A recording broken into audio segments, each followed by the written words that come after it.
Thank you for joining us. This is Live with Miami News, and we have some urgent information here. I can promise you, you haven't heard about this stuff in a long, long, long time. Want to welcome you, Councilwoman Marsha Matson. Thank you for being here. You're welcome. I'm happy to be here. Thank you for having me on your show. All right. And we're going to go a little of your background so people understand where you were elected to the Village Palmetto Bay Council in 2018. Yes, I was. You spent 22 years as a University of Miami instructor. Yes, I did. And you have your PhD in political science. Yes. Congratulations on that. Thank you. All right. Thank Did they you. call you doctor? Yes, they do. They call me Dr. Matson. Yeah, I wonder what they call it over there. All right. And so one of the things you taught was local government, American government, business and politics, public administration, and women in politics. Yeah, lots of government. Yes, that's great. You moved in Palmetto Bay right around Hurricane Andrew time? Yes, just before Hurricane Andrew. 1991 she moved, all right? That's before Palmetto Bay was incorporated. I forget what we called it before that. What did we call it? Pre-incorporation. Pre-incorporation. After you moved, you got appointed to the community council. For the people that know, that's a local zoning board. There's 10 or 11 of them still in the county. And then you and a great team of people that were pro-incorporation got together. Yes, our wonderful incorporation advocates. And how long was that process? 7 years of fighting the county to Oh my goodness. 7 years of struggle. Yes. So I remember running into one of the people that were involved in it. I said to her, "What is it you want?" And she says, "We want to get money from the county." No, the bigger picture. Oh, no, And that's like, not why. all right. And well, we want to incorporate. Good. So work on that. All right. So today, all right, you came here because you had something occur over at Village Hall the other day. Yep. And I want to make sure that we're very careful and that you share with the people the letter that you sent. Yes, all right. by all means. All right. So I have a copy of the letter, folks. So it's right here. All right. Yes. Enlarge Email me. I'll send it to you. Yes. And by the way, Marsha can be reached. There's her phone number up there, 786-454-0075. My email is mmatson@palmettobay.fl, palmettobay-fl.gov. Now, one of the things you're going to be talking about is something that is dear to Grant and me, which is openness and transparency. Definitely. And whenever we see people that are trying to thwart that, it bothers us a lot. All right. A lot. All right. Yes, And we are so pleased that you are here and sharing information that you are about to. And it has a lot of implications. So let's hear it. Okay. Well, first, I want to compliment you on your sweater. It brings in the fall season beautifully. That's perfect. Thank you. My designer is sitting over there. Yes. Well, I wrote this letter as a result of what I consider silencing the people's voice in Palmetto Bay. When did you write it? I wrote this letter yesterday. Okay. And sent it out to the manager. It's directed to the manager, and I CC'd it to the village attorney, and I sent it to you as well. Yes. CC'd it to you.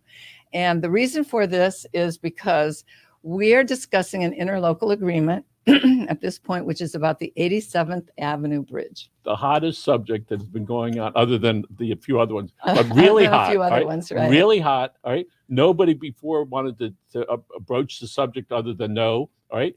It went through 2 commissioners, just about. Lots of passion on all sides. Yes, and up to the present time, it's been totally quashed.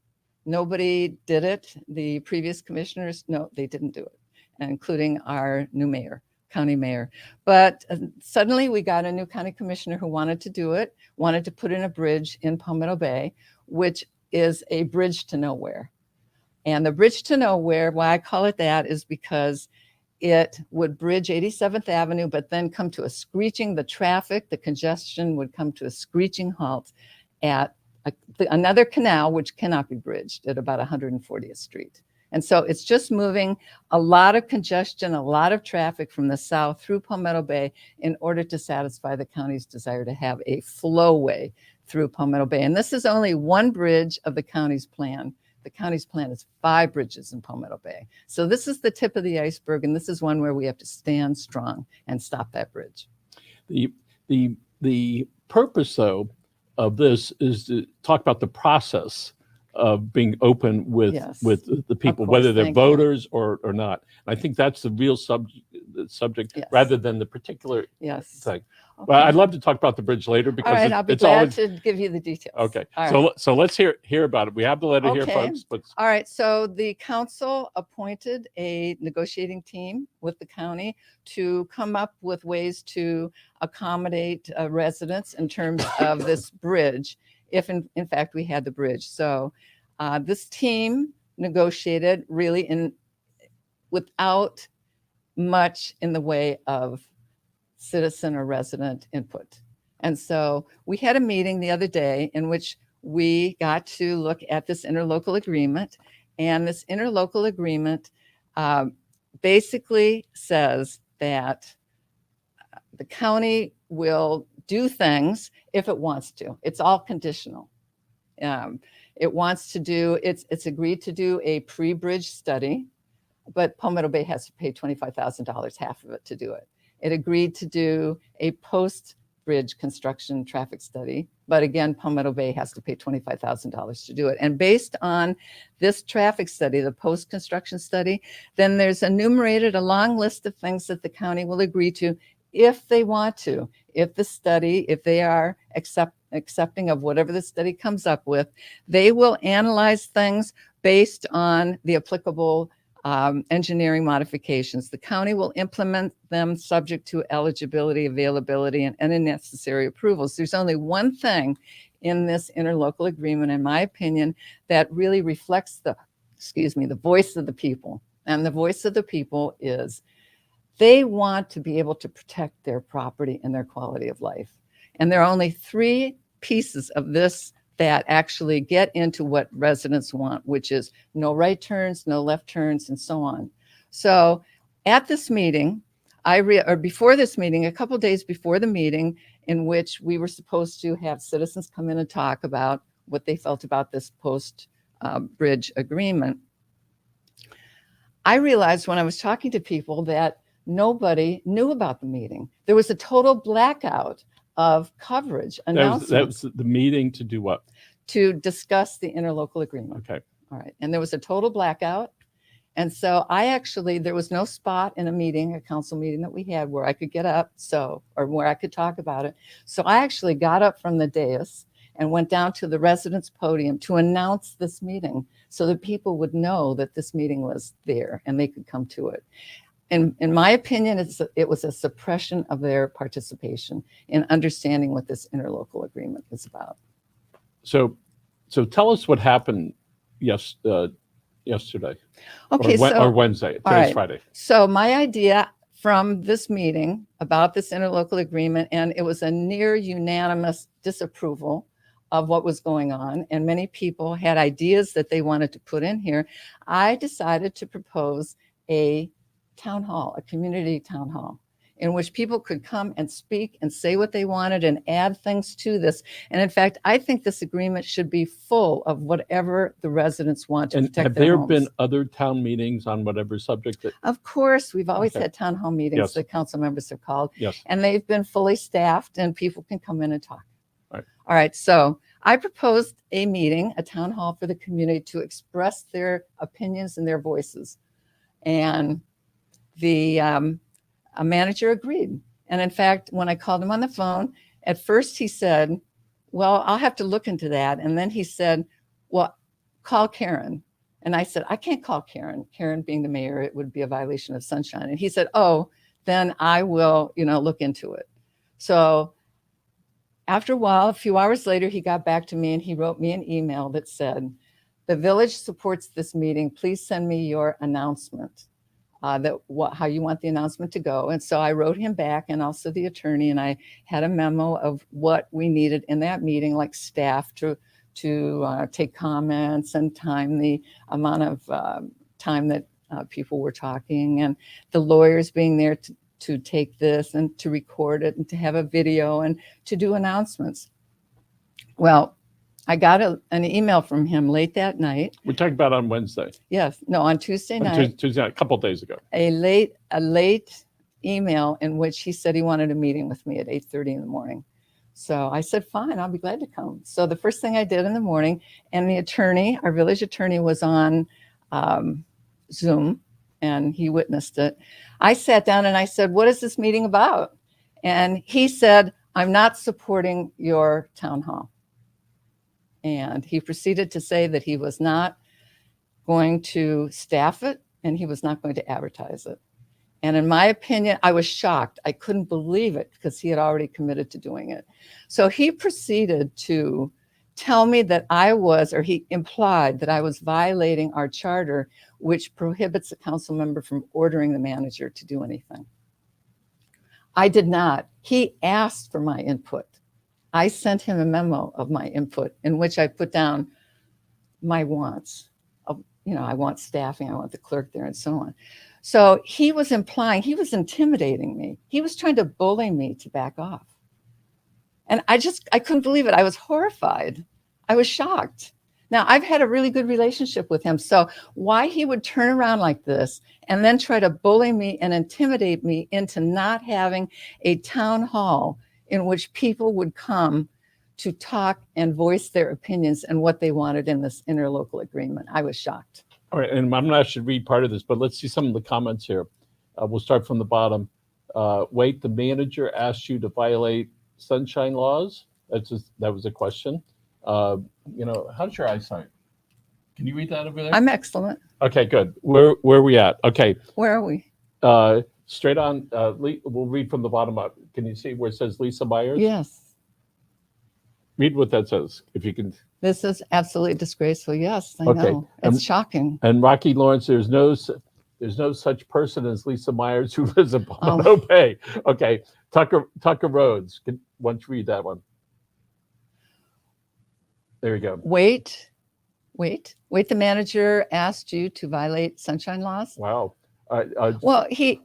So later on in the meeting, he told me, again, another really borderline sunshine problem was that he said that the other council members were angry with me about this proposal. Now, I'm not supposed to know that. He was acting as a conduit or a go-between between other council members and their views.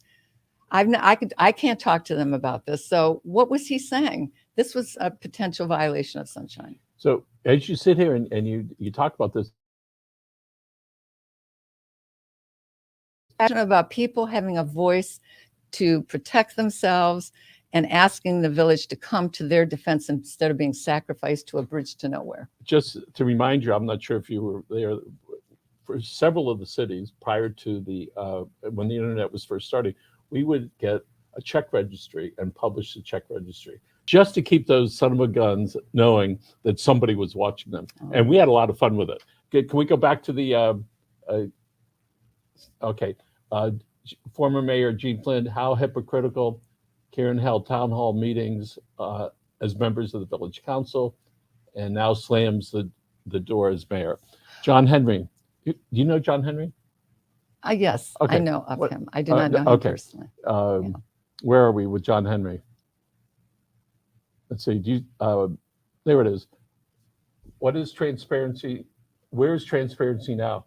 Why does the interlocal and the residents south of... Oh, absolutely. Right? Omit it. Okay. Yes. Why does the interlocal and the residents south of the bridge? Absolutely. This document should be full of residents' voices, what they want if this bridge goes in. All this other stuff, I mean, it's not worth the paper it's printed on. It should be full of their requests to protect their homes and their neighborhoods. Would you like to read maybe the first paragraph there? Okay. I am extremely disturbed about your vicious actions to stop me from holding a community town hall about the 87th Avenue Bridge interlocal agreement with Miami-Dade County. You are bullying me. You are trying to intimidate me. You are preventing residents from voicing their opinions about the interlocal agreement by your refusal to staff the meeting and advertise it. You take some extraordinary steps by doing this. Yes, right? I understand that. All right. And so what was the trigger where you said, I have to go do this. I have to send this letter. I need to do that. What was in you that caused you to do that rather than say, all right, never mind? Okay, well, there were two things that came about as a result of that meeting. The ambush of the meeting in which he had said that he was going to support the town hall. And then he turned around, and during that turnaround, he was not going to staff it. He was not going to, it was like saying, oh, you can use the village car, but I'm taking out the engine, I'm taking out the seats, and there are no brakes. That's what it was like. I could use Village Hall, but I didn't have the capability of giving a proper meeting to voice the residents. When that occurred, was there an implication that if you wanted to do that, you would need to pay for it yourself? That was not applied or anything. No, and the other thing that bothered me too, that I thought was really totally wrong, was that as a council member, I have the right, I'm entitled to have a town hall meeting if it's about village business, and I represent the people. And I was trying to represent them so that they could speak to this interlocal agreement. And he shut the door. And in fact, he said that, and I told him that previous council members had done town halls. And he said, I don't care what's happened in previous council with previous council members. I have a new standard, and this is what it's going to be. So as you are talking about this, I'm sure that several other people are going to be talking about it. What do you want to occur because of this letter that you sent? Well, what I want to occur is having a fully staffed, advertised town hall meeting so people can come in and express themselves. And in fact, let me tell you, on your community newspaper show yesterday, one of the Manager Morano was interviewed, and he announced his own meeting on the 13th, which I had never heard of. So he's setting up his own meeting, which will be, I assume, controlled by him. And it's a virtual meeting, so there's no human interaction like I wanted the people to come in, as well as doing video and so on. And he is setting up a rival meeting to the one that he sabotaged that I wanted to do. Wow. Yes. That's quite an accusation. Yes, he is setting up a rival meeting. And this is before he knew what my decision was in terms of whether I could hold this meeting or not. He announced this before I had told him that actually I decided that there was no way I could really do a proper meeting, so I couldn't do this meeting. Well, when you, I'm sure at the next council meeting, it should be interesting to be there. Oh, yes, I'm going to be talking about it for sure. Lisa Myers, this isn't even about the bridge anymore. This is about silencing people's voices. And that's one of the things, without regard to this particular issue. We have people on our shows. We have lots of different hosts. We enjoy people when they voice their opinion, whether it's from the right or left, as long as it's not too far over, right? But we enjoy people being able to voice themselves, and whether they're vaccinated, unvaccinated, Republican, Democratic, white, black, orange, and everything in between. What's important is people can voice themselves and then make some decisions about what they want to do. And if the maximum is somebody gets to speak their piece, we're all for it, and to be able to do that. Of course. So let's see, Madeline Roman, Pam Gorman, I'm not sure what that means. Can you read that? Pam, where's Pam Gorman's? I'm looking. Oh, it's okay. I asked Marsha to have a meeting. To include all residents? Oh, there we go. Okay, wait a second. Here we go. I asked Marsha to have a meeting to include all residents, especially D3, where my daughter lives. Marsha was very accommodating. Yes, by all means, especially Malbrook, but also all of D3 should be able to have their comments reflected in this interlocal agreement. We should have all our residents be able to say what they want. So maybe you're starting a movement here. Hey, George, good morning to you. Rocky Lawrence says, Lisa Meyer, it's unethical to pretend you are someone who you're not. Lisa, feel free to come on the show one day. All right. And so again, John Henry asks, why no concessions to the south again? I guess he's concerned about No, absolutely, we should have D3 reflected in here. And in fact, we had to fight the county to get the signs and stop sign, the no right turn signs and stop sign to protect Malbrook. And they should definitely have their say, because if the bridge is built, those signs might come down. So that should definitely be included in the interlocal agreement. What do you wish would have happened when you expressed your views about wanting to have a town hall meeting? Well, I wish I could have held it and had the citizens come in and talk and built in what they want into this interlocal agreement and have it properly advertised and have it staffed so that it could be properly recorded. That's what I would like. maybe that could still happen. Well, maybe. Right. That would be nice. It'd be good. So here we are, October, first day or two of October, 2021, and you've really opened the door, because I'm sure that some of your council members are going to have comments, about yes, this. I definitely plan to bring this up at the next council meeting. And definitely. What might be some of the things you might say to them as you're sitting up there, and it's going to be live, right? People will be able to watch it. Are you holding you're having some chamber council meetings in person? Yes. Right, some in person. It's yes, also big. On Monday we're having a regular council meeting. Yes. Are you gonna comment on this? Oh, of course I am. Of course. Right. So, what might be some of the things you might say to the public and to your colleagues? Well, to my colleagues who actually voted to defer this because it was so flawed, there's 60 more days for us to fill out. And so I'm going to ask them to have a town hall meeting that I'm proposing to support that, so that residents can come in and talk about how they want to protect themselves from this deluge of traffic that's going to come through. So is this still an issue of whether the bridge is going to be there or not? Or are you saying we want to have input and we want to have those extra things that might happen? Okay, well, that's a really good question. Now, see, there's a mentality that I've complained about I call it the done deal mentality. And that is, oh, we're going to have a bridge, so we have to give them these concessions, or they have to give us these quote unquote concessions. I call these surrenders, really, more than anything. So I would like people to think that there is still a chance that we won't have the bridge. And there are so many ways that we can do this. It involves democracy. It involves representative democracy. We have an election coming up for a county commissioner. People should look at who's running for that and see how they feel about the bridge. We have elections coming up for village council members. They should look at candidates and see how they feel about the bridge. We have a redistricting coming up for county commission seats, which will be done by December. And right now, District 8 has 38,000 too many people, and it has to be reapportioned. It has to be redistricted.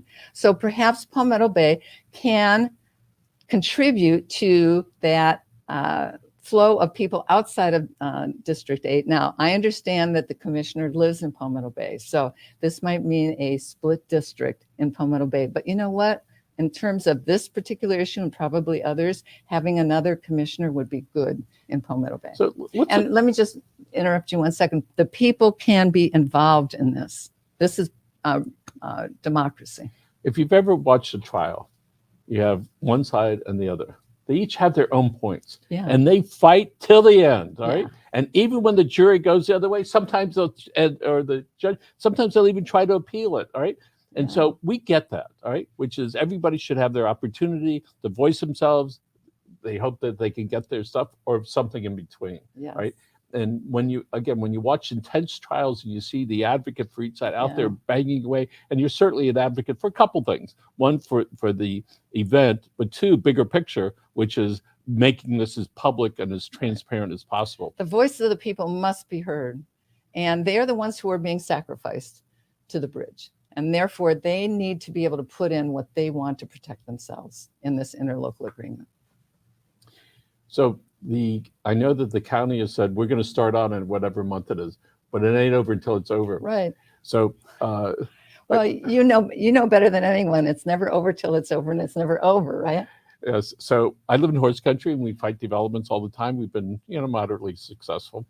And somebody says, one day something will happen. I said, I know. One day I might lose my molars back here, but I want to keep it in my mouth as long as possible. Yeah. So I admire you being full of vigor. Absolutely. And that's why we incorporated, to be able to protect our people and stand up for them, and not to believe this propaganda that the county's putting out, which is, it's a done deal. You have no say in it. No, no, no, no. We have a city that can fight this. We just have to stand up and fight it. So what would you, if you could push the magic button, all right, about this here? Yeah.